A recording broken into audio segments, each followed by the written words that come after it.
Hi, this is John. So what I'm working on is a Bryant heater. This is the new California regulation of a low NOx type of system. In case you run into this problem, to where it'll start to make a loud horn sound.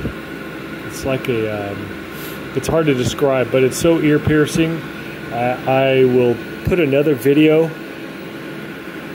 on there so you can just hear the sound. It is so loud, it's deafening, which is why I got earplugs in.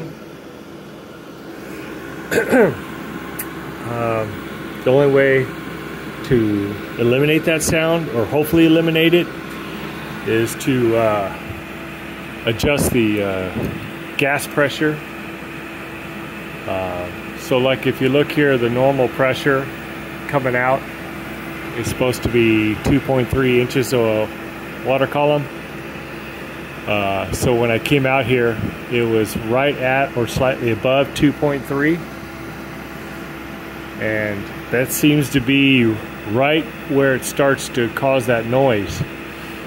So what I did was, inside this cap there's a little adjustment, and so I slightly adjusted it to get it to turn it super slow until the noise goes away, and then I give it one more little turn lower. But once you adjust the gas pressure, then you got to check the temperature coming in and coming out and make sure it's within that temperature range right there.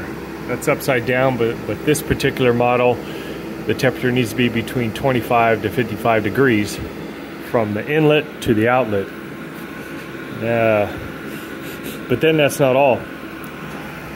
Once you get that all dialed in, then you got to shut it off and see what temperature it is coming out of the heater when the system shuts off, which should be usually around 90 degrees, maybe 95. So you got to check that.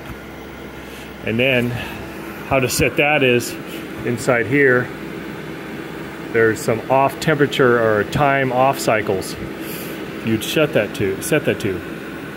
Now if you got everything adjusted and your temperatures are still not quite where you want them, then there's different fan speeds you can select to increase the fan speed or lower the fan speed to adjust for that too.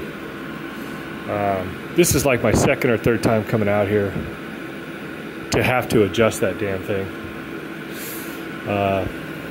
It's like once every year I got to come out here and adjust this. But this time I decided to, inside here I put a little bit of a like a little leak lock, because that screw that's in, that adjustment screw that's inside here turns so easily. I'm thinking with vibration it's probably turning in a certain direction to allow it to raise the gas pressure here. So I'm just made an adjustment on that. Hopefully that'll stick. And that's about it for now.